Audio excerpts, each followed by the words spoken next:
우리가 이제 나눠드린 교재를 보면 선지자 사무엘하고 나와 있거든요. 우리가 구약 성경 어떻게 보면 전체적으로 한 3분의 2 정도가 이제 맞춰진 상태입니다.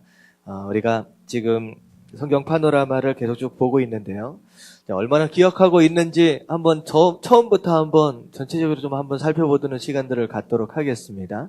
하나님께서 창조하셨어요. 며칠 동안 창조하셨습니까? 6일 동안 창조하시고 7일째 이제 쉬셨지요. 첫 번째 날 뭘 창조하셨는지 기억나세요? 첫 번째 날 빛을 창조하셨습니다. 그리고 빛을 창조하시는 가운데 빛과 어두움을 나누셨죠. 자, 두 번째 날 어떻게 하셨어요? 두 번째 날은 물이 이렇게 충만해 있는 상황 가운데서 이제 하늘 위의 물, 하늘 아래 물로 이제 나누셨습니다. 그래서 가운데를 이제 궁창, 하늘이라고 명하셨다라고 얘기를 했습니다. 자, 그리고 세 번째는 어떻게 하셨느냐? 이제 밑에 있는 물을 한쪽으로 이제 몰아가시면서 물이 모인 장소를 바다라고 얘기를 명하시고, 그리고 묻이 드러났다라고 해서 그쪽은 땅이다, 묻이다라고 말씀하셨죠. 자, 그래서 세 번째 날까지 이제 바다와 땅을 만드시고, 그리고 땅에다가 하나님께서 씨 맺는 열매 맺는 씨 맺는 이제 채소와 나무들을 심으셨죠. 거기까지가 3일째 되는 날입니다. 그래서 3일째는 첫 번째 날, 두 번째 날, 세 번째 날은 이 땅의 구조를 만드시고, 그리고 이 땅에 있어지는 모든 이제 형태를 만드시는 장면이에요. 자, 그리고 4일째는 어떻게 하셨느냐? 첫 번째 날 빛을 만드셨다라고 하는 것은 이제 제가 무엇으로 설명을 드렸느냐? 공간과 시간의 창조다라고 말씀을 드렸습니다. 그래서 공간과 시간에 연관되어져서 생각할 수 있는 것이 무엇이냐? 해, 달, 별이잖아요. 이제 우주에다가, 비어있는 우주에다가 해와 달과 별을 4일째 되는 날 이렇게 만드셔서 이제 채워 넣으신 거예요. 자, 그리고 5일째 되는 날 무엇을 하셨느냐? 5일째 되는 날은 이제 하늘 위에 새를 만드시고 바다에다가 물고기를 채워서 넣는 장면이 나와요. 자, 그리고 6일째 되는 날은 무엇을 창조하셨느냐?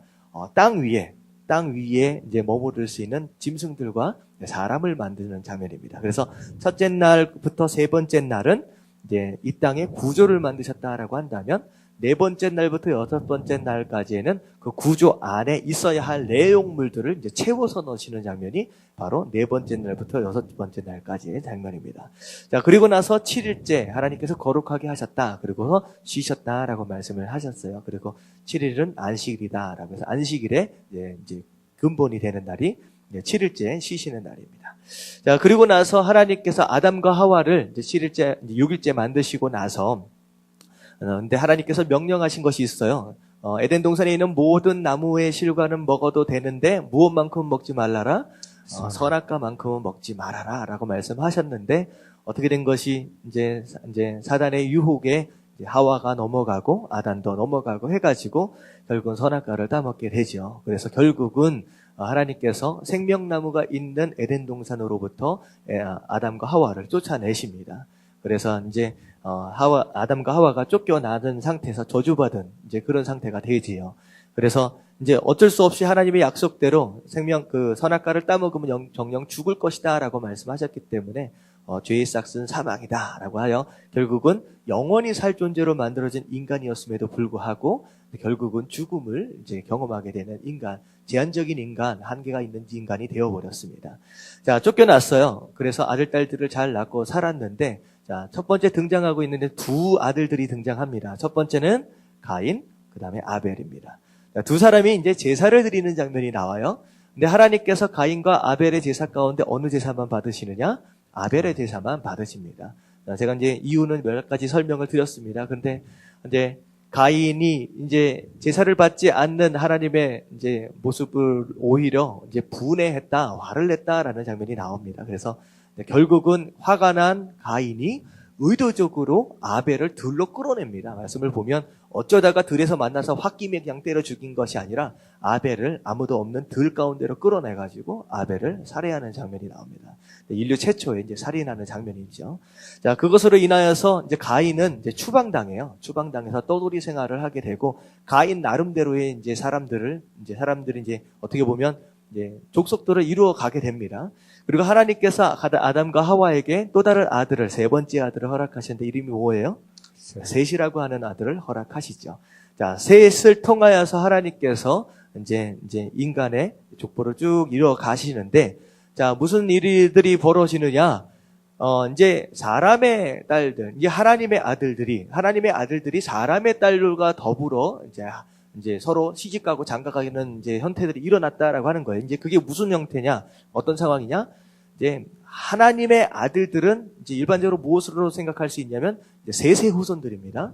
그리고 사람의 딸들이다라고 하는 것은 가인의 후손들이라고 생각을 하시면 돼요. 쫓겨난. 그런데 이 이제 두 민족이 이제 같이 서로 섞여서 결혼을 하게 되는 거예요. 자, 그런 가운데 자기가 생각하는데 자기 소견대로 아무렇게나 사는 거예요. 자, 그러다 보니까 죄가 이제 이 땅에 이제 가득 차게 되죠. 자, 그래서 하나님께서 이 죄가 가득 차 있는 이 세상을 하나님께서 참다 못하여 심판하시기로 작정을 하셨습니다. 네, 하지만 그 가운데서 하나님의 은혜를 입은 한 사람이 있었습니다. 이름이 무엇입니까? 노아죠.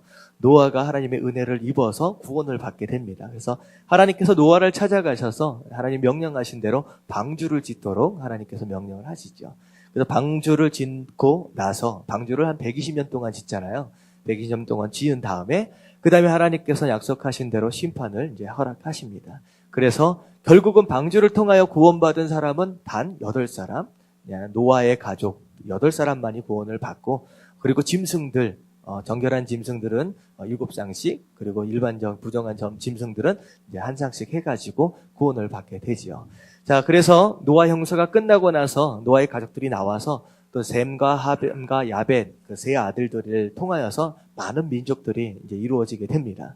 자, 근데 그런 이제 하나님의 심판을 경험하게 되고, 그런 가운데 하나님의 인도하심을 받아 좀 잘 살았으면 좋았을 것 같은데, 그렇지 못했어요. 이제 사람들이 하나님 명령을 따라 흩어져서 살아라, 이 땅에 충만하라라고 말씀하셨는데, 동쪽으로 이동을 하다 보니까 평지를 만나게 돼요. 거기서 이제 사람들이 아니다, 우리 흩어지지 말고 모여 살자. 하나님의 말씀에 이제 불순종하게 되죠.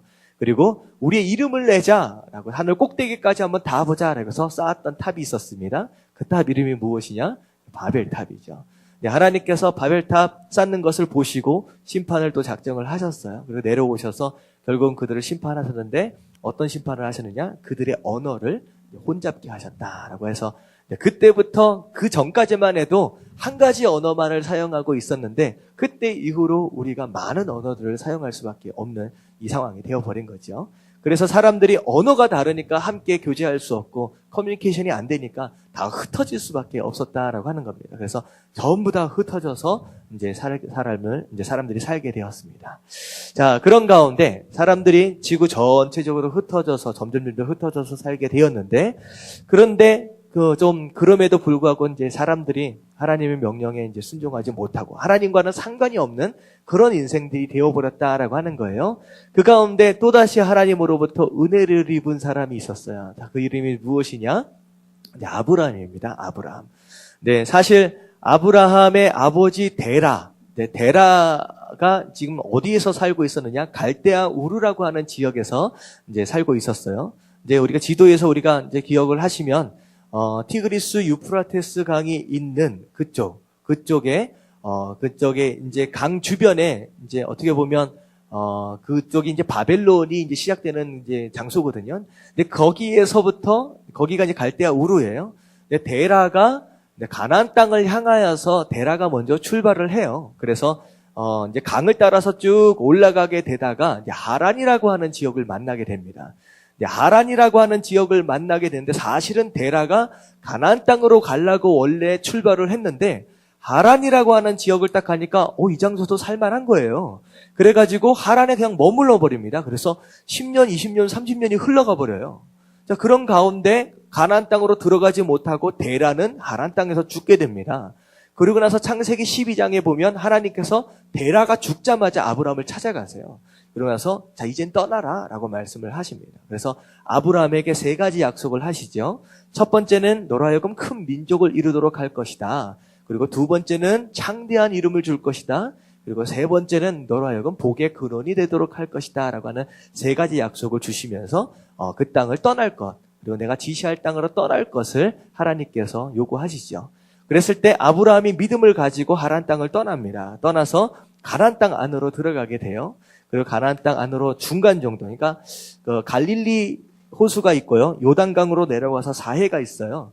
이 중간 정도에 딱 머물러 있을 때, 도착했을 때 하나님께서 아브라함에게 약속을 하시죠. 자, 이 땅이다. 내가 너에게, 너희 자손들에게 줄 땅이 바로 이 땅이다. 라고 하나님이 약속을 하십니다. 근데 이상하게 이제 그 하나님을 만나서 그 음성을 듣고서 예배까지 드렸어요. 제단을 쌓고. 근데 아브라함이 점점 계속 밑으로 내려가요. 분명히 이 땅을 주겠다라고 말씀하셨는데 내려갑니다. 근데 내려가다 성경 12장 중간 정도를 가면 무슨 얘기가 벌어지냐? 이제 기근이 들었다. 비가 안 오기 시작하는 거예요. 가나안 땅에. 그런데 이제 가나안 땅에 기근을 피해서 내려가다 어디까지 내려가느냐? 애굽에까지 그냥 내려가 버리는 거예요. 근데 하나님 분명히 약속을 하셨거든요. 이 땅이다라고 약속을 하셨는데. 근데 아브라함이 하나님 앞에 한 번을 묻지를 않습니다. 왜 어떻게 해야 됩니까? 이 기근 가운데 어떻게 해야 됩니까? 묻지 않고 그냥 내려가 버려요. 어떻게 보면 비가 오든 안 오든 사실 애굽 땅엔 나일강이 있어서 언제나 물이 충분합니다. 그래서 건기 가운데서도 충분히 농사짓고 살 수 있는 땅이 애굽 땅이에요. 나일강 주변이에요. 그쪽으로 내려가 버려요. 근데 결국은 내려가는 것으로 인하여서 굉장히 큰 어려움을 겪게 되죠. 이 아내가 이뻤어요. 사라가 이쁘니까 뭐라 그래요? 너 때문에 내가 목숨을 잃을 수도 있다. 그러니까 누이라고 좀 얘기를 하자라고 속입니다. 그래서 내려갔는데 아니나 다를까 그 예상대로 바로에게 자기 아내를 뺏길 뻔합니다. 근데 하나님께서 이제 바로를 이제 징계를 하시면서 이제 극적으로 또 구원을 해내세요. 그래서 애굽 땅에 내려갔다가 올라와요. 올라오는데 오히려 아브라함의 연약함과 실수로 인하여서 큰 문제가 발생했음에도 불구하고 올라올 때는 오히려 부자가 돼서 올라옵니다. 그래서 많은 양떼들이 생기고요. 오히려 풍성한 가운데 오히려 올라오게 돼요. 그래서 올라와서 이제 쭉 올라와서 다시 하나님께서 약속하셨던 그 장소까지 올라오게 됩니다. 근데 그 지역 자체가 어느 정도까지 올라오게 되냐면 부엘세바라고 하는 그 지역까지 올라오게 돼요. 부엘세바라고 하는 지역은 오늘 그 통일 왕국지대로 보면 이스라엘의 가장 남단이라고 생각을 하시면 됩니다. 이스라엘 이제 전체 땅에 거기까지 이제 올라왔어요. 근데 문제가 생깁니다. 무슨 문제가 생기느냐? 재산이 많아진 게 사실 맨 처음에 하란 땅을 떠날 때 이 아브라함만 떠난 것이 아니라 아브라함의 조카 누구예요? 롯과 함께 떠난 거예요. 롯과 함께 떠났는데 롯도 아브라함과 함께 붙어 있다 보니까 같이 재산이 불어나기 시작하는 거예요. 같이 복을 받는 거예요. 그러니까 복의 근원의 축복을 받은 아브라함 옆에 붙어 있으니까 함께 복을 받는 거죠. 더군다나 애굽에서 나올 때는 더 부자가 돼서 나왔어요. 그러니까 재산이 많아지다 보니까 이제 양떼들과 약떼들이 많아지잖아요. 그런데 이제 무슨 문제가 생기냐? 장소는 정해져 있는데 제한되어 있는데 양떼들이 많아지니까 양떼를 돌보고 있는 롯의 목자와 아브라함의 목자들이 서로 싸우게 된 거예요. 서로 분쟁이 생깁니다. 이 땅은 내 땅이다. 저리 가라. 그러니까 분쟁이 생긴 거예요. 자, 그 상황 가운데서 이제 아브라함이 이렇게 하면 안 되겠다. 우리가 어떻게 친족인데 어떻게 싸울 수 있느냐라고 얘기를 해서 롯에게 찾아갑니다. 그랬을 때 사실은 롯이 아브라함을 향하여서 죄송합니다. 삼촌이잖아요. 그리고 더군다나 아들처럼 보살펴주는 가운데 여태껏 복을 받았다라고 한다면 미안합니다라고 얘기를 했었어야 되는데 그렇지 않아요. 롯은 그야말로 좀 이상한 사람입니다. 그래서 근데 아브라함이 얘기를 하는 거예요. 같이 붙어 있다 보니까 싸운다. 그래서 서로 헤어지자. 넓은 땅 있지 않느냐라고 해서 네가 동쪽으로 가면 내가 서쪽으로 가고 네가 서쪽으로 가면 내가 동쪽으로 갈 것이다 라고 얘기를 하는 거예요. 근데 사실 부엘세바라고 하는 지역은 바로 사해 바로 옆쪽에 있다라고 생각을 하시면 돼요. 근데 이쪽에서 이제 딱 보니까 사실 부엘세바 쪽에서 서쪽은요 광야예요. 그다지 이렇게 풍성한 땅이 아닙니다. 근데 부엘세바 쪽에서 동쪽을 이렇게 보면 어떤 땅이 있냐? 이 땅은요 사해와 더불어서 요단강이 흘러 들어가고 있거든요. 위쪽에서 쭉 흘러 들어갑니다. 그렇기 때문에 이쪽은 강이 옆에 있기 때문에 굉장히 이렇게 풍성합니다. 그리고 많은 성들이 있어요. 사람 살기 굉장히 좋은 장소입니다. 롯이 딱 보니까 어디가 살기 좋습니까? 그래도 요단강가가 살기 좋은 거예요. 그래서 단 한마디 아브라함에게 물어보지도 않고 자기가 살기 좋은 데로 그냥 떠나가 버려요. 그러고서 롯은 떠나버리고 아브라함은 이제 부엘세바 그 근처에 가나안 땅 근처에 이제 남게 되는 거죠. 자, 그런 가운데 하나님이 다시 아브라함에게 나타나세요. 이제 외롭게 됐죠. 이제 여태껏 롯과 함께 그래도 몇 년 동안을 같이 살았는데 떠나버리니까 혼자 됐으니까 찾아가서 다시 약속을 반복하십니다. 내가 너에게 약속한 거 있지? 네 자손이 하늘의 별과 같이 바다의 모래알과 같이 그렇게 될 것이야. 다시 재차 약속을 하십니다. 자, 그러고 나서 이제 아브라함이 그랄 지방까지 이제 이동을 합니다. 이제 그랄 지방이라고 하는 것은 어떤 땅이냐? 그 통일 왕국 시대로 보면 이제 어떻게 보면 그 블레셋과 접경 지역이에요. 블레셋. 근데 그 그랄 지역으로 딱 들어가니까 아니나 다를까 더 무슨 일이 벌어지냐? 애굽과 똑같은 상황이 벌어지는 거예요. 이게 그냥 블레셋 사람들이 살고 있으니까 또 안에 뺏길까 봐서 또 누이라고 속여라라고 두 번째 이런 일들을 또 반복을 해요. 근데 그나마 다행히 이제 블레셋 사람 이렇게 뺏기지 않고 또 하나님의 도우심으로 이제 그 위기를 또 벗어나게 되지요. 자, 그랬을 때 또 무슨 일이 또 벌어지느냐? 이제 롯은 소돔과 고모라 땅으로 그냥 들어가 버렸잖아요. 그 가운데 하나님께서 소돔과 고모라 땅을 심판하시기로 작정을 하세요. 그래서 그 땅을 심판을 하실 때 아브라함이 롯을 위해서 중보기도를 했음에도 불구하고 그러니까 의인 단 10명이 없어서 소돔과 고모라가 멸망을 하게 되고요. 그리고 하나님의 도우심으로 롯은 은혜를 입어서 소돔과 고모라를 탈출을 하게 되지요. 네, 탈출을 하는 가운데 어떻게 됩니까? 롯의 처는 소금 기둥이 돼서 이제 거기서 죽고요.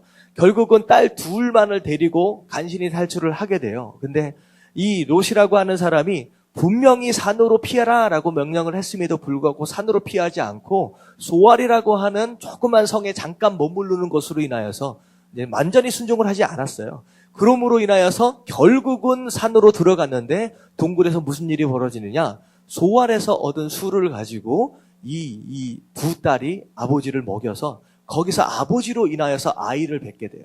이제 그것이 이제 나중에 그 지방에 있는 또 다른 이방 민족들의 후손들이 되어집니다.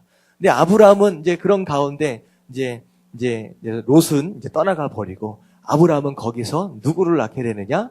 하나님께서 약속하신 이제 이삭을 낳게 되죠. 그리고 이삭은 거기에서 이제 누구를 낳게 되느냐? 에서와 야곱을 낳게 됩니다. 근데 거기에서 원래는 족장권이다라고 해가지고 큰 아들에게로 장자권이 물려 내려가는데 하나님께서는 에서와 야곱을 리브가 뱃속에 배일 때부터 이제 서로 싸우도록 하세요. 서로 싸우게 되는 상황이 벌어지는데 그 가운데서 하나님께서는 누굴 택하시느냐? 누굴 택하세요? 작은 자를 택하십니다. 그래서 에서가 아닌 야곱을 택하셔서 작은 자가 큰 자를 큰 자가 작은 자를 섬기게 될 것이다라고 말씀을 하시는 거예요. 그래서 결국은 야곱이 장자권을 이어받게 됩니다. 장자권을 이어받아서 야곱이 족장이 되는 거예요. 그리고 에서는 이제 그 약속의 계보에서 떠나가게 되고요. 자, 그리고 나서 야곱 에서로부터 장자권을 빼앗아 얻었거든요. 그래서 결국은 야곱은 하란 땅으로 가가지고 외삼촌 집에 잠깐 살다가 20년 만에 돌아와요. 돌아올 때 12아들을 낳게 됩니다. 그러니까 4명의 부인으로부터 12명의 아들을 낳게 돼요.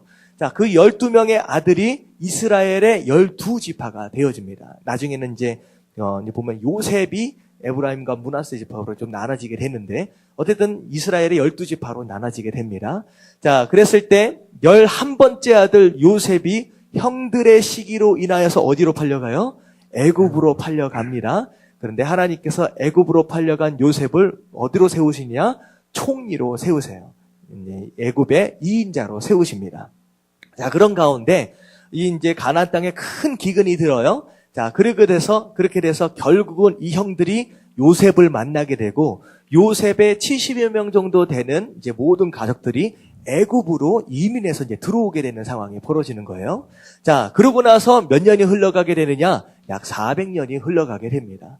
어느덧 왕조들이 바뀌어요. 맨 처음에는 요셉으로 인하여서 큰 기근을 7년 동안의 기근을 모면을 했기 때문에 요셉은 영웅이었거든요. 총리였거든요. 그래서 굉장히 그 가족들이 대접을 받았는데 왕조가 반란으로 인해서 왕조가 한 2번에서 3번 정도가 바뀌면서 어느덧 요셉 가족들이 애굽 민족들에게 있어서는 굉장히 위협적인 존재가 되어버리는 거예요.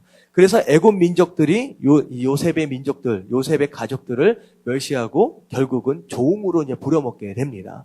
자, 그게 이제 언제부터 몇 년 동안 종살이를 했는지 정확하게 알 수 없지만 결국은 400년이 채워진과 동시에 400년이 채워졌을 때 종살이를 하고 있는 상황이 됐어요. 네, 하나님께서는 그 종살이를 통하여서 이제 종살이 가운데 구원하시기 위해서 누굴 준비하셨어요? 모세라고 하는 사람을 준비하셨습니다. 자, 그 모세가 애굽에 40년 동안 왕자로 있다가 그리고 나서 살인사건으로 인하여 쫓겨나서 광야에서 40년 동안 있게 돼요. 그 나이 80세가 됐을 때 다시 애굽 땅으로 들어와서 이스라엘 백성, 남자만 60만 명입니다. 남자만 60만 명. 그러니까 노인들과 아이들, 여자들까지 다 합하면 200만 명에서 300만 명이나 되는 그 인원수를, 그 민족을 이제 나라의 형태가 돼버렸어요. 70명에서 지금 300만 명까지 늘어난 거예요. 엄청난 숫자로 늘어난 이스라엘 백성들을 모세와 더불어서 10가지 재앙을 이제 계기로 애굽을 탈출을 하게 되죠. 자, 탈출을 해서 나와서 홍해도 건너게 되고, 그리고 나서 이제 홍해를 건너서 밑으로 쭉 내려가면서 어디에 머무릅니까? 시내산에 머물러서 하나님으로부터 율법을 받고 성막을 짓게 되죠. 자, 그리고 나서 거기서 약 한 8개월에서 한 1년 가까이 머물러 있다가 거기서 이제 가나안 땅을 향하여서 약속의 땅 가나안을 땅에서 쭉 올라오게 됩니다. 그래서 올라오다가 가데스 바네아라고 하는 지역에 머물러서 거기서 12지파 안에서 12정탐꾼을 보내게 되는데 10명의 정탐꾼은 뭐라고 얘기하느냐? 뭐라고 얘기해요? 거기 가니까 풍성하다. 진짜 살기 좋은 곳이다. 하지만 거기에 사는 곳이 너무나도 살고 있는 사람들이 너무나도 장대하다. 우리에게 비하면 정말로 거인과 같다. 우리는 도저히 그들에게 이길 수 없다. 우리는 메뚜기와 같다라고 불신앙으로 고백을 합니다. 자, 그래서 비록 두 사람, 여호수아와 갈렙은 그들은 우리의 밥이다. 하나님 우리와 함께 하시면 우리가 이길 수 있다라고 했지만 결국은 이스라엘 모든 사람들이 10명의 불신앙 가운데 있는 10명의 정탐꾼의 이야기를 듣고 결국은 하나님을 향하여 대적하게 되죠. 그래서 모세, 아론, 여호수아, 갈렙을 향하여서 오히려 돌을 던지려고 해요. 그래서 하나님께서 안 되겠다.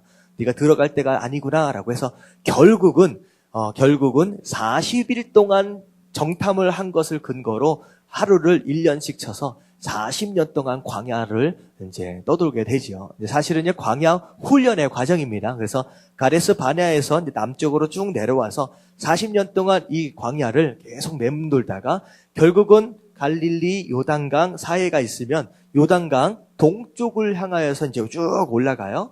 그래서 40년 광야 생활이 끝나고 모세는 여기서 이제 죽고요. 그리고 나서 새로운 지도자 여호수아와 더불어서 정복 전쟁이 시작돼서 요단강을 건너서 여리고성, 아이성 그런 식으로 이제 쳐 들어가게 됩니다. 그래서 맨 처음에 전투는 서쪽으로 향하여 가고 그다음에 남쪽과 북쪽으로 해가지고 정복 전쟁이 시작이 됩니다. 자, 그때가 이제 정복시대라고 이제 얘기를 하고요. 이제 그때 이제 리더로 세워진 여호수아가 제1대 사사가 되어지죠. 그리고 여호수아가 죽고 나서 정복시대가 끝나면서 사사시대가 이제 시작이 됩니다. 그래서 하나님께서 특별한 계기 가운데서 사사라고 하는 사람을 세우셔서 이스라엘 백성들을 통치하는 시대, 바로 사사시대입니다. 그게 지난주까지 말씀이었어요. 네, 그래서 사사시대의 특징이 무엇이냐라고 하는 것은, 특징이 무엇이냐면 하나님께서 이스라엘 백성들과 함께 하시고 축복을 하시니까 이스라엘 백성들이 너무 좋잖아요. 그러니까 배부르고 등 따시니까 하나님을 이제 거부하는 거예요. 그래서 우상 섬기고 잘못된 도덕적으로 정치적으로 죄를 막 짓는 거예요. 그래서 하나님께서 두고 보고 계시다가 참다 못해서 하나님께서 무엇이 하시냐? 옆에 있는 주변에 있는 나라들을 통하여서 징계를 하세요. 매를 드신다라고 하는 거예요. 그랬을 때 이스라엘 백성들이 징계하심으로 인하여 회개합니다. 그러니까 하나님께서 회개하는 이스라엘 백성들을 향하여 용서하시죠. 그 용서하시는 가운데 다시 축복을 하십니다. 그리고 축복하시니까 또 이스라엘 백성들 또 어때요? 또 다시 하나님을 떠나는 거예요. 그리고 또 징계하시니까 회개하니까 또 하나님 용서하시고 또 축복하시고 또 죄짓고. 그러니까 이게 이제 죄짓고 징계받고 회개하고 용서받고 축복받고 죄짓고 징계받고 이 모습들을 사사시대 전체적으로 얘기할 때 7번을 반복을 하게 돼요. 그래서 결국은 그런 사사시대를 그러니까 죄악 가운데 계속 얻어맞는 그런 삶이 사사시대예요. 그래서 결국은 마지막 이제 들어서 이제 블레셋을 죽이는 어떤 삼손 시대, 삼손 이제 사사를 받잖아요. 이제 그 시대가 이제 블레셋이 망하게 되고, 그리고 나서 이제 좀 지나간 다음에 사사 시대가 이제 끝나게 되는데, 사사 시대의 마지막이 무엇이냐? 이제 누가 이제 사사가 됐느냐? 사무엘이라고 하는 사람이 마지막 사사가 되고, 어떻게 보면 사무엘은 마지막 사사이면서 제1대 선지자가 됩니다. 제1대 선지자. 그러니까 사무엘 시대로 넘어오면서 바로 그 시대에서부터 통일 왕정 시대가 이제 시작이 되는 거예요. 자, 그게 바로 오늘 지금 우리가 살펴보게 될 선지자 사무엘입니다. 사무엘. 자, 그래서 이제 사무엘 상하 해가지고 시작되어지는 그 장면이라고 생각을 하시면 돼요.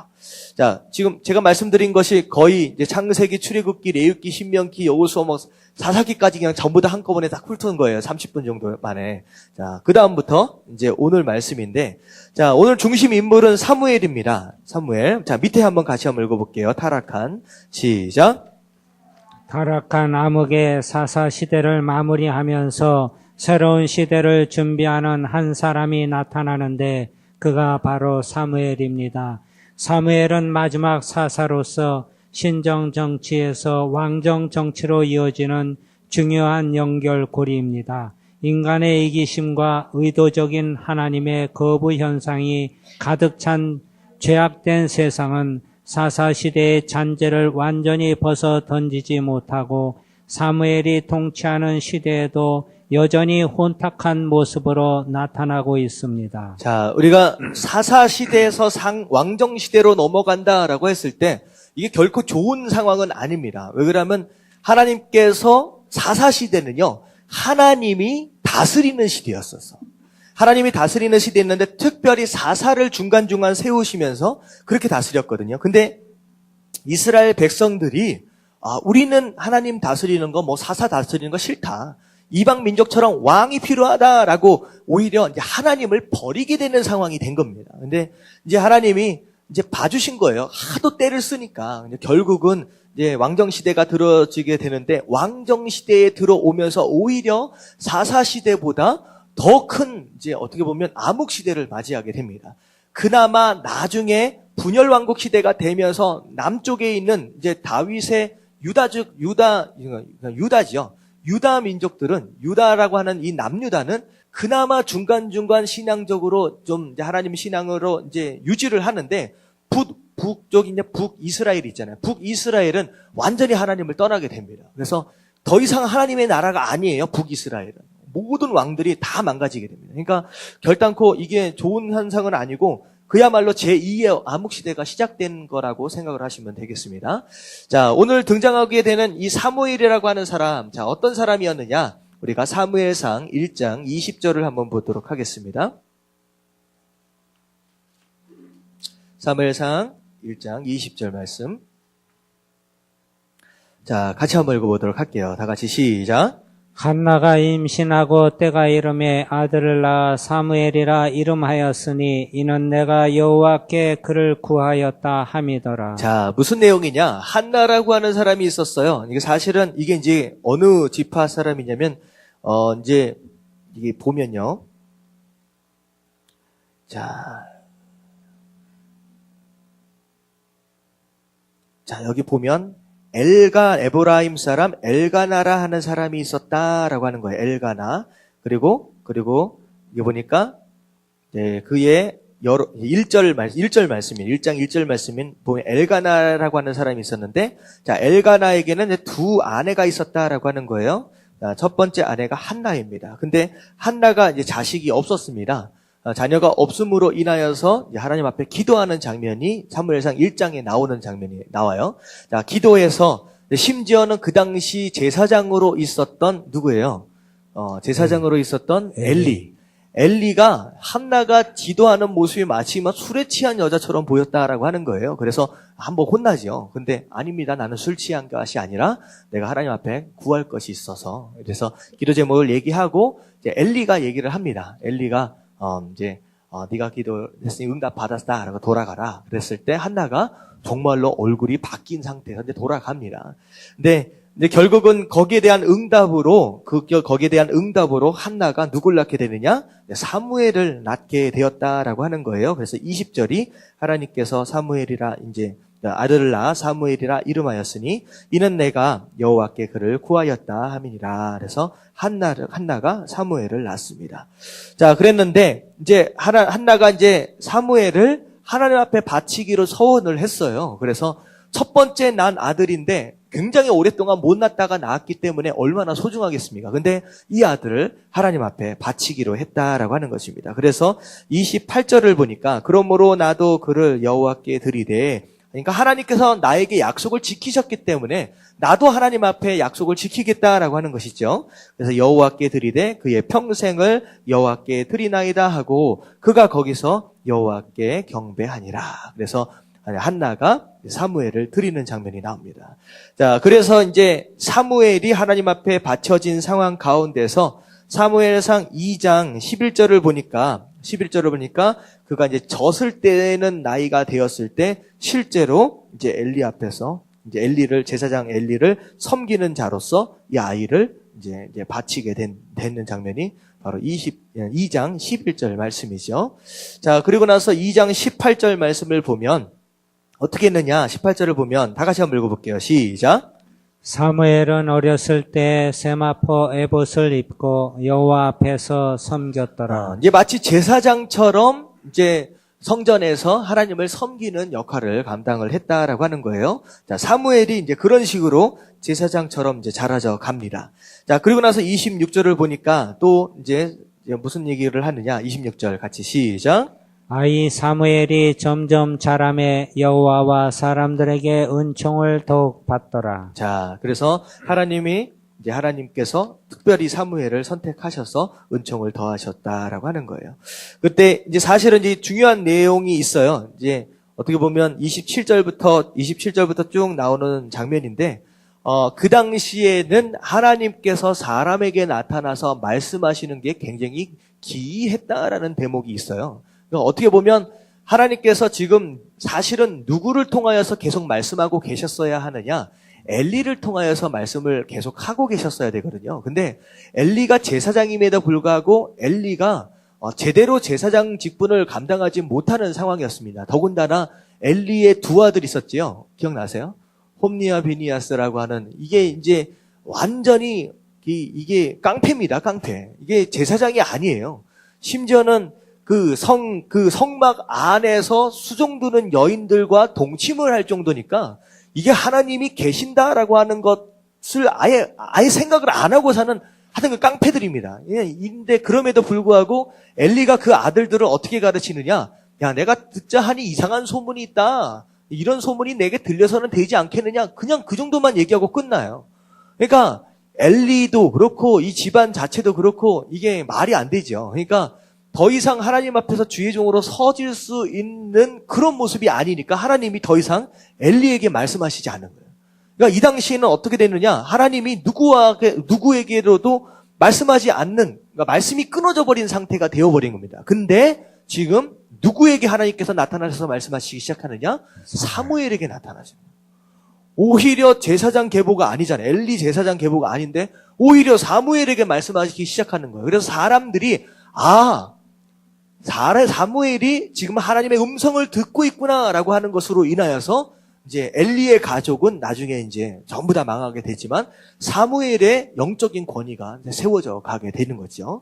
자, 그렇게 해서 이제 사무엘의 어린 시절을 보내면서 사무엘이 어느덧 이스라엘의 영적인 지도자로 세워져 가게 됩니다. 자, 그래서 어떻게 보면 마지막 사사예요. 이제 사무엘이 사사로서 이스라엘을 다스리는 그런 상황이 되는 거죠.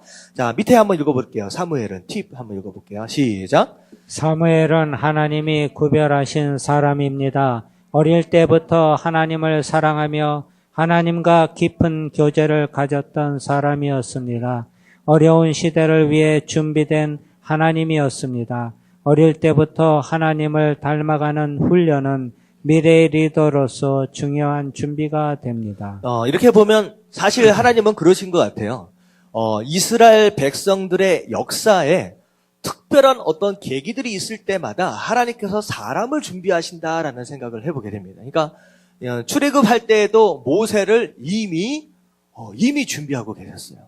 모세를 준비하시고 이런 상황 가운데서도 갑자기 하나님이 이러시는 거예요. 이제 무슨 상황이 벌어지면 누굴 쓸까 그때 찾으시는 게 아니라 하나님께서 그런 식으로 찾아서 우연적으로 누군가가 선택되어져서 그렇게 되는 것이 아니라 이제 시작부터 이런 계기들이 있을 때마다 하나님께서 미리 준비하시고 계획하시고 사람을 하나하나 만들어 가신다라는 생각이 들어집니다. 그래서 하나님께서 이런 영적인 어떤 영적인 암흑 시대를 하나님께서 이제 변화시키시기 위해서 사무엘을 특별하게 어렸을 때부터 이제 준비하고 계셨다라고 하는 거예요. 자, 이 사무엘에 대해서 우리가 좀 더 살펴볼 필요가 있는데요. 자, 보면 기도하는 사람이었다라고 하는 것인데 결국은 하나님 앞에 쓰임받는 사람, 하나님 앞에서 영적인 리더로 세우심을 받는 사람의 가장 중요한 특징은 기도다라고 하는 거예요.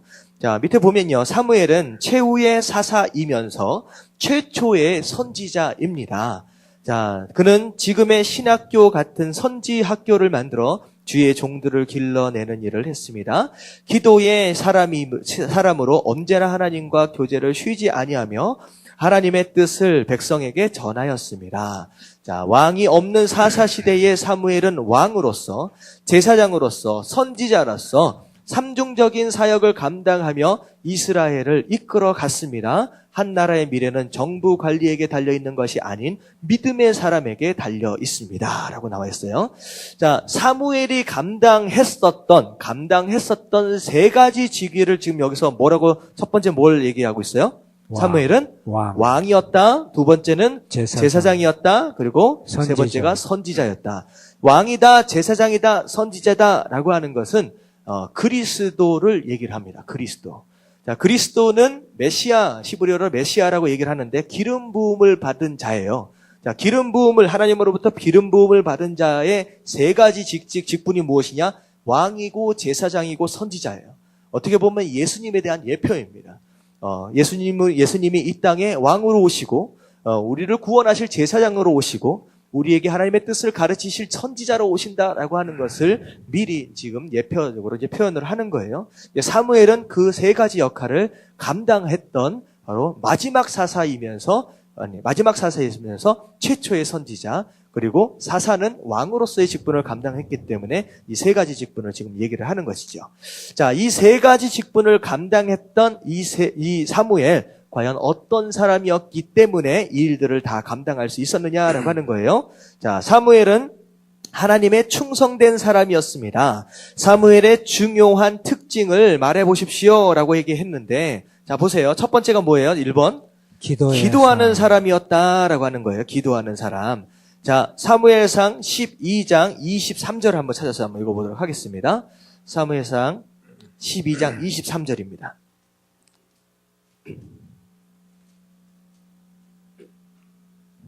사무엘상 12장 23절 다 같이 시작. 나는 너희를 위하여 기도하기를 쉬는 죄를 여호와 앞에 결탄코 범하지 아니하고 선하고 의로운 길을 너희에게 가르칠 것인즉. 자, 무엇이라고 얘기하느냐? 자, 기도하는 걸 쉬지 않는다라고 하는데 기도하는 걸 쉬는 것을 사무엘은 뭐라고까지 얘기를 해요? 이건 죄다. 기도하는 걸 쉬는 것은 오히려 죄다라고 얘기를 하는 거예요. 여러분들 기도하는 사람들 되시길 주님의 이름으로 축원합니다. 아멘. 여러분들 기도한다라고 하는 것은요, 선지자의 역할을 한다, 왕의 역할을 한다, 제사장의 직분을 감당한다라고 했을 때 가장 중요한 것이 무엇이냐? 여러분들 주의 종으로서 하나님 앞에 쓰임 받기 위해서 가장 먼저 해야 될 것이 뭐냐? 내가 하나님의 뜻을 아는 거예요. 하나님의 뜻이 어디 있는지를 내가 모른다라고 한다면 내가 무엇을 할 수 있느냐라고 하는 거예요. 그러니까 종이 주인의 마음을 알지 못하면요, 아무 일도 할 수가 없습니다. 오히려 주인의 일을 뭐 하는 수밖에 없어요. 주인의 뜻을 모르면 방해할 수밖에 없어요. 주인의 뜻을 알지 못한다라고 한다면 오히려 주인의 일을 방해한다라고 하는 것입니다. 근데 여러 가지 직책을 제대로 감당하기 위해서 가장 먼저 해야 할 것이 무엇이냐? 하나님의 뜻을 먼저 알아야 된다라고 하는 거예요. 기도는 바로 그런 겁니다. 하나님이 도대체 어떤 마음을 꾸고 어떤 마음을 품고 계시는지, 하나님의 계획이 어디에 있는지, 하나님께서 지금 어디를 바라보고 계시는지를 알아야 그때야 일을 할 수 있다라고 하는 거예요. 그래서 사무엘은 뭐라고 얘기했느냐? 나는 기도하는 걸 쉬는 것을 죄로 알겠다라고 하는 거예요. 그래서 나는 절대로 그런 죄를 범하지 아니할 것이다. 그래서 기도를 통하여 선하고 의로운 길, 이게 무엇입니까? 이게 하나님의 뜻입니다. 선하고 의로운 길, 다시 말하면 이스라엘 백성들이 가야 할 길이 있다라고 하는 거예요. 우리 인생이 걸어가야 할 길이 있고 우리 교회가 걸어가야 할 길이 있는데 그게 하나님의 뜻 안에 있다면 그게 이제 선하고 의로운 길이겠죠. 그 길을 가야 한다라고 한다면 그 길을 알아야 된다라고 하는 것이죠. 그래서 선하고 의로운 길, 하나님의 뜻을 너희에게 가르칠 것인지 결국은 기도를 통하여서 그 뜻을 분별하게 된다라고 하는 거. 그래서 여러분들이 하나님 앞에 정말로 쓰임받기 원하신다라고 한다면 하나님 앞에 먼저 무릎 꿇는 사람들 되시길 주님의 이름으로 축원합니다. 아멘. 이게 굉장히 중요한 거예요. 저는요, 어떤 목사님이 그런 말씀을 하시는 걸 제가 들었어요. 나는 너무 바쁘다는 거예요. 그러니까 굉장히 유명한 목사님이에요. 이름이 잘 기억이 안 나는데 굉장히 유명한 목사님인데 하루를 할 때 도대체 너무 할 일들이 많아가지고 그래서 그분이 뭐라고 말했냐면 내가 너무 할 일이 많아서 내가 기도할 수밖에 없대요. 그러니까 이게 이런 거잖아요. 내가 시간이 너무 없기 때문에 너무 바쁘기 때문에 기도할 시간이 없다는 게 아니라 오히려 반대로 내가 너무 바쁘기 때문에 기도할 수밖에 없다는 거예요. 기도할 수밖에 없다. 이게 맞는 거예요. 제가 이제 LA에서 좀 사역을 하다가 제가 습관이 하나가 생겼어요. 왜 그러냐면 저는 이제 기도를 할 때 맨 처음에는 하나님 앞에 기도를 하나님 이런 기도 제목 저런 기도 제목을 이렇게 아뢰요. 근데요. 기도를 아뢰고 잠깐 머물러 있으면요. 중간중간 하나님께서 지혜를 주세요. 그러니까 제가 오늘 하루를 생각하면서 하나님 제가 이 사람을 만나야 합니다. 하나님 제가 이 사람을 만나야 하는데 내가 이 사람을 만날 때 어떤 대화가 있어져야 합니까? 하나님 이 사람을 만났을 때 어떻게 내가 대화를 시작해야 됩니까? 그리고 그 사람과의 만남을 통하여 어떤 열매를 하나님께서 기대하십니까? 제가 물어요. 그러면요. 전혀 생각하지도 못하는 가운데 하나님께서 지혜를 주세요. 그래서 제가 어떤 습관이 생겼냐면 기도를 할 때 항상 앞에다가 이렇게 페이퍼나 이런 걸 이렇게 놓았습니다. 그러니까 저 같은 경우는 지금 생명상 우리 큐티 교재 있거든요. 큐티 교재를 딱 펼쳐놔요. 그리고 볼펜을 딱 놔요. 기도를 하다가 하나님께서 지혜를 주세요. 아, 이 사람을 만나면 이런 얘기를 해야 되겠구나. 교회 사역을 막 생각을 하다 보면 아, 이렇게 해야 되겠구나. 지혜를 주세요. 그러면 그 지혜는요. 잠깐 하면 금방 또 잊어버립니다. 그래서 기도를 하다가 중간중간 계속 메모를 합니다. 그래서 제가 제 생명의 삶 앞에 부분, 맨 뒷부분을 보면, 비어있는 부분 보면, 제가 막 메모를 한 부분들이 있어요. 그러니까 무슨 말씀을 드리는 거냐? 기도를 하면요, 하나님의 뜻이 떠올라요. 하나님께서 말씀해 주신다는 거예요. 그러니까 분명히 이 사람을 만나서 이렇게 해야지라고 기도를 했는데, 하나님께서 그게 아니라 이것이다라고 오히려 방향을 바꾸실 때도 있습니다. 그런 것들을 우리가 메모를 해서 그대로 할 수 있으면요. 어떻게 보면 굉장히 많은 시간들을 세이브할 수가 있어요. 그러니까 여러분 마찬가지입니다. 아침마다 기도하십시오. 기도할 때 제일 어리석은 사람이 어떤 사람이냐? 한참 부르짖고 기도하고 딱 덮어버리고 나가는 사람. 기도는요. 대화예요. 하나님 앞에 아랬으면요. 하나님 앞에 음성을 들어야지. 그러니까 한참 나만 얘기하고 하나님이 말씀해 주실 기회를 안 줘. 그리고 한참 떠들다가 그러고 나가버려. 물론 그 기도 가운데 하나님 역사하십니다. 도우십니다. 하지만 정말 중요한 것은 뭐냐면 기도를 통하여 하나님께서 나에게 뭐라고 말씀하신지 들을 수 있는 그런 시간을 줘야 돼요. 그래서 여러분들 아침에 기도할 때 전체 하루의 일과를 쭉 펼쳐놓고 기도하십시오. 그리고 하나님 제가 아침에 시작해서 저녁까지 이런 일들이 있습니다. 제가 어떻게 해야 합니까? 하나님 앞에 올려드리면서 기도를 하시면요. 분명히 하나님이 기도하는 가운데 음성을 주십니다. 하나님 깨닫게 하세요. 그러면 메모하세요. 그리고 그대로 살면요. 굉장히 많은 시간들을 세이브하고 에너지를 세이브하면서 하루의 시간을 굉장히 짧게 줄여나갈 수 있어요. 아멘. 이게 굉장히 중요해요. 그래서 절대 아침에 기도할 때 하나님 하면서 주여 하면서 부르짖고 딱 끝내버리고 덮어버리고 나가지 마시고 딱 기도한 다음에 하나님의 음성을 들으세요. 단 5분이라도 10분이라도 음성을 들으십시오. 그러면요. 하나님께서 말씀을 주시고 감동을 주세요. 제가 그런 일들을 굉장히 많이 경험합니다. 사람들과 만날 때 이 사람한테 이렇게 했어야 되는구나 라고 하는 그런 메시지를 하나님 주신다는 거예요. 바로 그거예요. 사무엘. 사무엘이 하나님을 향하여 묻습니다. 그리고 하나님이 말씀하시는 거예요. 그 말씀하시는 대로 그게 하나님의 뜻을 아는 거거든요. 그대로 내가 내 백성들을 인도해 갈 것이다 라고 지금 얘기를 하잖아요. 여러분들이 하나님께서 세우시는 가정 안에서 영적 지도자로, 교회 안에서 영적 지도자로 정말로 세우심을 잊기 원한다면 기도를 통하여 하나님의 뜻을 알 수 있는 그런 능력이 생겨야 된다라고 하는 거. 여러분들 깨달으시길 주님의 이름으로 축원합니다. 아멘. 아멘. 자, 그리고 두 번째 같이 한번 읽어볼게요. 기도의 능력. 시작. 기도의 능력으로 나라를 지켜내. 자, 이게 어떤 상황이냐? 자, 미스바라고 하는 지역에 이 사람들이, 이스라엘 사람들이 다 모였어요. 제가 설명만 드리겠습니다. 이스라엘 백성들이 우상을 얼마나 많이 섬겼는지 몰라요. 지금 사무엘이라고 하는 사사가 살아있음에도 불구하고 이스라엘 백성들이 자꾸 우상들을 섬기는 거예요. 여러분들 지금 우상을, 나는 상관이 없는 얘기다라고 생각할 수 있는데, 제가 말씀을 드렸죠. 세 가지. 우상이 무엇인지, 하나님보다 더 사랑하는 거, 하나님보다 더 의지하는 거, 하나님보다 더 중요하게 생각하는 거. 이 세 가지가 있다라고 하면 이건 다 우상입니다. 이게 여러분들의 가정일 수도 있고요. 여러분들이 생각하는 성공일 수도 있고요. 사람일 수도 있고요. 돈일 수도 있고요. 여러분이 생각하는 어떤 이런 것일 수도 있어요. 이건 깎아놓고 세워서 섬기지 않으면 우상 섬기는 게 아니다. 이게 아니라는 거예요. 내 삶 가운데 충분히 그런 일들이 있었다라고 하는 거예요. 그리고 알아야 될 게 무엇이냐? 이스라엘 백성들이 하나님을 완전히 떠나지 않았어요. 이 사사기나 나중에 역대상하를 쭉 읽어보면요. 이스라엘 백성들이 우상을 섬기게 되는 패턴이 있습니다. 어떻게 되냐면 하나님을 아예 안 믿고 우상만 섬긴 게 아니라, 잘 보면 하나님께 예배를 드리는 제단 옆에 우상을 섬겼어요. 다시 말하면 예배를 드리고 있었습니까? 예배를 드리지 않았습니까? 예배를 드리고 있었어요. 다시 말하면 하나님 앞에 제사를 드리고 있었어요. 똑같이 주일날마다, 수요일마다, 금요일마다 나와서 예배를 드리는 성도의 모습과 똑같아요. 제단을 세워놓고 하나님 앞에 예배를 드리는데 제단 옆에 뭐가 있어요? 우상이 있는 거예요. 다시 말하면 두 개를 섬기고 있는 거예요. 하나님도 섬기면서 혹시 모르니까 우상도 세워놓고서. 이게 우리 성도의 모습일 수 있는 거예요. 당연히 하나님 앞에 복을 받아야 돼.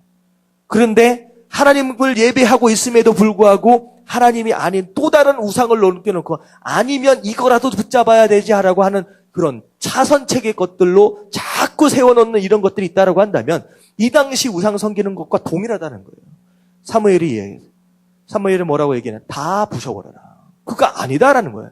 제단 옆에 우상 섬기는 거 하나님은 과감하게 얘기하는 거예요. 두 개 같이 섬긴다고 얘기하는 게 아니라 그건 우상을 섬기는 거라고 말씀하시는 거예요. 우상을 전부 다 부셔버립니다. 그리고 난 미스바에 다 모여요. 모여서 하나님 앞에 예배를 드립니다. 이제는 하나님만 섬기겠습니다 라고 얘기를 하는 거예요. 근데 무슨 일이 벌어지냐? 미스바에 모인 이스라엘 백성들, 지금 무기를 가지고 모인 게 아니잖아요. 예배를 드리기 위해서 미스바의 한 곳에 모였는데 블레셋 사람들이 잘 됐다. 기회다. 저것들 무기도 하나도 없고 모여있는데 한번 쓸어버리면 우리가 이기는 게 아니냐. 이때 이스라엘 다 먹어버리자. 블레셋 사람들이 막 몰려드는 거예요. 저는 이 상황을 보면서 그 생각을 했어요. 우리가 우리 인생에 세워놓은 우상들을 무너뜨리고 하나님만 섬겨야지라고 결단하는 순간 우리 삶 가운데 어떤 일들이 벌어지냐? 블레셋이 찾아와. 하나님, 나는 오로지 하나님만 믿겠습니다. 하나님만 의지하겠습니다. 결단하는 순간 오히려 내 삶 가운데 어려움이 찾아올 수 있다는 거예요. 자, 그때 많은 사람들이 두려워합니다. 왜 이런 일이 벌어지냐는 거예요. 왜 나는 하나님만 믿겠다라고 하는데 오히려 내 삶 가운데 풍성함과 축복이 오는 게 아니라 오히려 어려움들이 엄습해 온다라고 하는 거예요. 자, 그때 많은 사람들이 두려워합니다. 이게 무슨 일이냐라고 하는 거예요. 근데 그때가 바로 하나님의 역사심을 경험하는 기회예요. 보세요. 블레셋 사람들이 쳐들어옵니다. 그랬더니 사무엘이 기도하는 거예요. 하나님, 우리를 도와주세요. 우리가 정말로 하나님을 선택했고 하나님만 믿기로 작정을 했지 않습니까? 하나님 도와주십시오. 이제는 그 어떤 우상도 없잖아요. 그 어떤 것도 의지할 게 없잖아요. 하나님만 의지하겠습니다라고 붙드니까 그때 하나님이 일을 시작하십니다. 칼 한 번 들고 나가지 않았습니다. 하나님이 그냥 우레를 내리셔서 그냥 그들 스스로 혼돈케 하셔서 그냥 거기서 다 죽어요. 거기서 하나님의 역사하심을 경험하고, 그래서 블레셋 사람들이 진멸을 당합니다. 다 쫓겨나갑니다. 결국은 사무엘, 우상을 완전히 버리고 하나님 앞에 완전한 그런 기도의 모습으로 인해서 이스라엘 백성들이 하나님의 역사하심을 경험하게 된다라고 하는 거예요. 이런 기도의 능력이 우리 삶 가운데 있어야 된다라고 하는 거. 그리고 세 번째 같이 한번 읽어볼게요. 백성으로 시작. 백성으로 하여금 우상을 버리게 함. 자, 이 얘기가 바로 위에 있는 얘기의 연속성이죠. 연속되어지는 얘기입니다. 그래서 사무엘이 얘기하잖아요. 더 이상 우상 섬기지 마라. 제단 옆에 우상 세우지 마라라고 사무엘이 얘기해서 그 사무엘이 다스리고 있을 바로 그 당시만큼은 하나의 우상을 떠나서 이스라엘 백성들이 살게 되었다라고 하는 것입니다. 자, 밑에 한번 읽어볼게요. 기도하는 것은 시작. 기도하는 것은 하나님을 의지하는 것을 뜻합니다. 우리는 기도하기를 쉬는 순간 자기를 의지하게 됩니다. 기도는 항상 해야 합니다. 어쩌다 하는 기도는 하나님이 절대적이지 않다는 말과도 같습니다. 사무엘은 기도하는 것을 쉬는 것은 죄라고 말했습니다. 이미 기도가 멈춰버린 삶은 하나님과 교제가 끊어진 삶입니다. 기도를 쉰다는 것은 곧 하나님을 망각하고 사는 생활을 의미합니다. 네, 그래서 기도를 통하여 하나님의 뜻을 알게 되고요. 그리고 기도를 통하여 우리가 힘을 얻게 됩니다. 능력을 받게 됩니다. 자, 그리고 그 능력은 무엇을 근거로 생기게 되느냐? 하나님을 의지하는 믿음을 통하여 생기게 된다라고 하는 거예요. 근데 사실 기도의 능력은 그거예요. 오늘 방금 좀 얘기한 것처럼 갑자기 기도를 통해 우레가 내리고 하는 이런 일들은 어떻게 보면 오늘날 하나님 그렇게 역사하시기도 하지만 굉장히 쉽지 않은 일들입니다. 근데 거의 대부분 기도를 통하여 변화는 무엇이 변하느냐? 기도를 했더니 내 삶 가운데 정말로 홍해가 갈라지고 우레가 내리는 이런 기적들이 내린다라고 하는 것은요. 가능해요. 가능하지만 그렇게 흔한 상황은 아니에요. 근데 기도를 통하여 내 환경이 바뀌는 케이스보다 기도를 통하여 가장 먼저 바뀌게 되는 것이 뭐라고 생각하세요? 내가 바뀌어요. 기도를 통하여 가장 먼저 바뀌게 되는 게 나입니다. 그러니까 문제는 그대로 있어요. 환경은 그대로 있어요. 근데 문제를 바라보는 내가 기도를 통하여 바뀌어요. 그러면 어느 순간 그 문제가 문제되지 않게 된다라고 하는 거예요. 굉장히 중요한 내용입니다. 그러니까 기도가 어떻게 되느냐? 문제를 맞닥뜨리게 될 나를 변화시킴으로 말미암아 그 문제가 더 이상 문제되지 않도록 만들어 버린다라고 하는 거예요. 그래서 제가 이제 한번 그런 설교를 한 적이 있어요. 그릇이 문제, 그릇의 차이라는 거예요.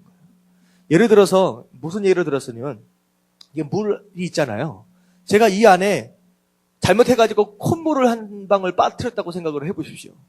그러면 제가 이 물을 마실 수 있을까요, 없을까요? 이게 아무리 제 콧물이다라고 해도 좀 마시기 좀 그렇잖아요. 근데 잘못하다가 제 콧물이 딱 빠졌는데 오승재님 그거 봤어요.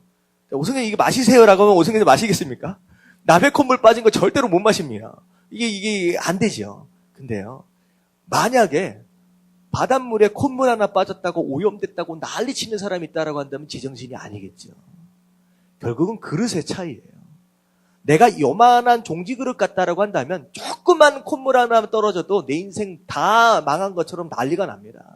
하지만 내 인생이 이런 종지그릇이 아니라 바다처럼 내 인생이 커진다라고 한다면 무슨 콧물이 들어와도 아니 뭘 대박으로 갖다 부어도 흔들리지 않을 수 있다는 거예요. 결국은 기도를 통하여서 문제가 바뀌기보다는 내 그릇이 바뀌어요. 그 문제를 맞닥뜨리게 될 그릇이 바뀌어요. 그래서 내가 변하면요, 문제가 더 이상 문제되지 않는다라고 하는 거예요. 그래서 그것으로 말미암아 내가 그 문제를 이겨나갈 수 있게 된다라고 하는 거. 여러분 깨달으시면서 기도하는 사람들 되시길 주님의 이름으로 축원합니다. 아멘. 자, 그리고 나서 이제 왕을 요구하는 이제 백성들이 나오는데요. 여기서부터는 이제 다음 주에 좀 하도록 하겠습니다. 그래서 이제 사무엘이 마지막 사사로서의 사명을 여기까지 감당을 하고요. 그리고 3번서부터 왕을 요구하는 여기서부터가 이제 왕정 시대로 넘어갑니다. 그래서 초대왕 이제 사울을 세우게 되는 배경이 바로 이제 3번서부터 이제 나오게 되고요. 마지막까지 이제 사울이 어떤 사명을 감당을 하고 이제 떠나게 되는지가 이제 4번까지의 이야기라고 생각을 하시게 됩니다. 자, 오늘 말씀을 통하여서 우리가 좀 다시 한번 좀 새기고 좀 기도하기 원하는데요. 자, 중요한 건 이제 사무엘에 대해서 좀 설명을 하고 있습니다. 그런데 사무엘에서 가장 중요하게 생각하는 것이 무엇이냐? 기도한다라고 하는 거예요. 그래서 여러분들 기도를 통하여서 정말 사실 기도가 특권입니다. 하나님 백성들에게만 허락하시는 특권이에요. 기도 마치 요술방망이와 같은 어떤 그런 것이라고 생각할 수도 있을 것 같은데 기도를 통하여 하나님께서 가장 첫 번째 말씀드렸던 것이 무엇이냐? 하나님의 뜻을 깨닫는 사람이 되어야 돼요. 그래서 막무가내로 하나님, 그러니까 그런 거 있잖아요. 어떤 기도원 같은 데 가면요. 막 통성으로 기도한 다음에 딱 끝나고 나와버리는 거예요. 어떻게 보면 기도의 반밖에 못한 거예요. 대화입니다. 기도는. 교제입니다. 하나님과요. 교제와 대화다라고 한다면 쌍방이 오고 가야 돼요. 내가 하나님 앞에 오히려 사실 하나님 앞에 내가 아뢰는 것보다 오히려 하나님 앞에 듣는 게 더 많아야 돼요. 사실 기도가 그게 묘미입니다. 그래서 저는 그런 경험들을 많이 하거든요. 그러니까 여러분들 기도하시면서 하나님 앞에 기도하고 하나님 앞에 음성을 들을 줄 아는 하나님의 뜻을 깨달을 줄 아는 그런 기도 생활이 됐으면 좋겠습니다. 그래서 하나님 내가 기도할 때 그냥 막 부르짖는 그런 기도 있을 수 있지만 하나님의 음성을 들을 수 있는 하나님의 뜻을 기도를 통하여 깨달을 수 있는 그런 기도의 사람 될 수 있도록 해달라고. 그리고 기도의 능력으로 결국은 이게 신앙이거든요. 믿음이잖아요. 하나님을 의지하는 사람들 되게 하여 주시옵소서. 그리고 기도를 통하여 하나님 내 그릇이 바다처럼 커지게 하여 주시옵소서. 정말 이런 종지 그릇 같아가지고 조금만 문제가 생기면 큰일 났다. 막 그렇게 염려하고 근심하는 그런 인생이 아니라 그 무엇이 내 삶 가운데 들어온다라고 할지라도 바다는 어머니라고 그랬잖아요. 바다는 지구의 어머니래요. 다 품어버린대요. 그 어떤 오염물질이 들어온다라고 할지라도 바다 안에 들어가면요. 그 짠 기운과 그 정화되어지는 그 능력으로 다 정화가 되어버린대요. 바다 안으로 들어가면. 시간이 좀 걸려서 그렇지, 양에. 그래서 바다 같은 사람이 돼서 어떤 문제가 들어와도 내 인생 안에서 오히려 정화되어 버리고 어떤 악한 것들이 들어와도 오히려 나의 그 큰 바다 같은 마음으로 오히려 정화시켜가는 그런 큰 사람이 바다 같은 사람이 될 수 있도록 해달라고 우리 함께 주님 한번 부르짖고 동성으로 기도하도록 하겠습니다. 시작. 주님